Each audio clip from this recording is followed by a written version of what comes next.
Howdy everybody, Steve here, KM9G. Today I am going to show you all about how this little magic dingus works. Let's get to it. If you have an X6100 like this, or a G90 or a 5105, or are just basically suffering from broadcast interference on the AM band, you hear this? I'm obviously listening to AM 920 here, and it's coming through loud and clear. It's doing its job like it's supposed to be doing. You can see it on the waterfall here. Now, what these radios here in particular suffer from is an overload on the broadcast band. And my friend Dan, K9DP, has created this female BNCs on both ends. You can get it in a kit, you can get it pre-built, or you can get it like this one. This is brand new. It has a male BNC on one end and a female BNC on the other, which is just perfect because all I need to do is plug it in to my coax and then plug that into my radio. And you see that station that we were listening to before? It's gone. It does the thing. Let's switch it back again, which is just as simple as pulling it out. And there she is again. So this works very well if your radio suffers from broadcast interference from AM radio stations nearby. It will not work if you get into some really, really strong stations. There's a nice strong 1550 AM station here. Let me get up to it. So you can still see that it's there. We'll wait for the noise to clear out of the waterfall. We'll get a nice clean waterfall going.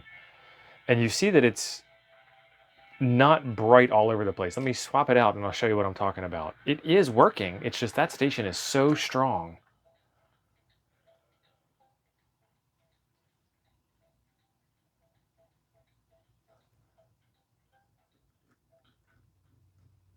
Turn the sound down before I get in trouble with that. But you see all the color in the waterfall there? We'll put the filter back in place.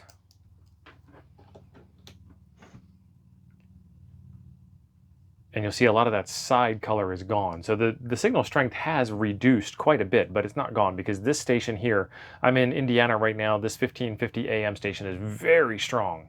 But if we go back down to that 960 station, you can see that it's not going to be there. I think it was 960. Let's double check.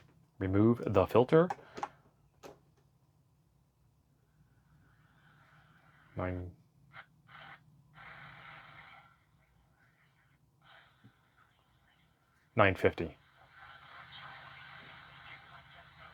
So there's the 950 station.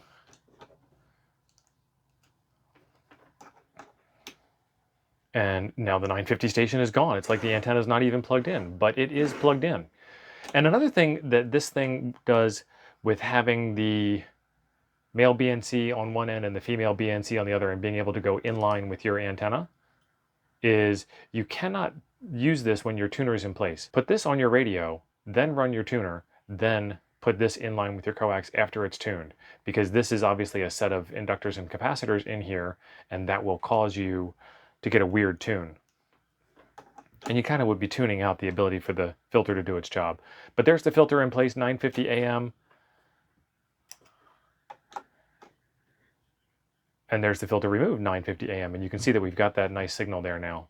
So it's doing its job. And in the case of really strong signals, it's going to have a lot more to do, but it's doing a fantastic job. Let's take a look at this on the NanoVNA.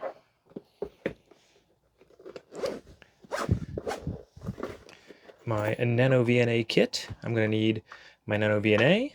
I am going to need some coax cables. One to go in, one to go out.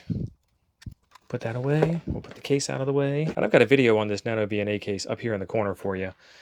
It holds my NanoVNA and my Tiny SA and does a fantastic job. All right, we have the NanoVNA all set up and calibrated and ready for our test, and I'll show you how we're going to do that. We've got it connected channel 1 through some adapters, into the filter, through some more adapters, out of the filter, and then back into channel 0. All right, in our NanoVNA, I want to get rid of the channel 0 sweep. So I'm going to do display, trace. Sorry, I want to get rid of the channel 1 sweep. So we're going to do trace, turn off trace 1. We're going to go back. We're going to do format, and we're looking for log mag. And then we need to go back, and we need to do channel, and we need to do channel 1 through. And then we need to go back, and we need to go to stimulus, start. And I want to start this at 500 kilohertz. And then I want to stop this. Let's stop this at the 80 meter band. The 80 meter band is 3.5 megahertz. And as you can see, that is what our sweep looks like. Over here is 3.5 megahertz. We're at minus 0.22 dB of insertion loss, which is great. And this will wipe out most of your 160 meter band. So I'm going to go down to I'm going to go down to 2, which is the top of the 160 band. We've got 28 dBs of suppression. We'll go to the bottom of that band, which is 1.8. That's 1.82. That's minus 32 dBs of suppression. And then if we go down to the bottom of the AM band, so that 1550 station that we were looking at earlier, that's minus 40 dB down. So that's a very strong station. We were at 950, 940, somewhere in that range. So that's minus 54. And the closer you get to the bottom of the AM band, the more rejection you're going to get. So let's get down, that's 650. There is 560. That's as close to the bottom of the AM band as we can get. That's minus 58.5 dB down. That's fantastic. If you have one of these Xiegu radios that suffers from broadcast interference, what you'll do is you'll wind up hearing the broadcast AM station inside of the ham bands interfering with your signal. And so this will cut out those lower frequencies while you're outside of that frequency range and make it so that your radio is usable again if you are near a broadcast AM station that's overloading you.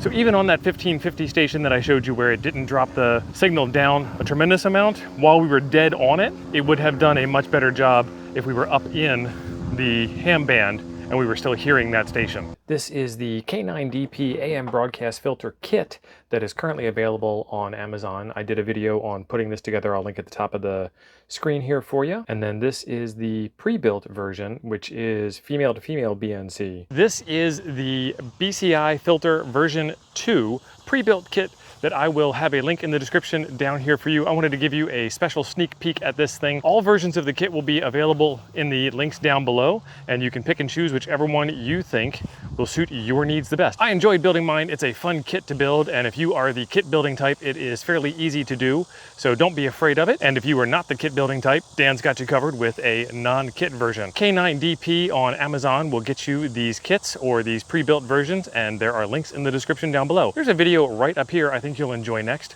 Thanks for being awesome. I'll see you over there.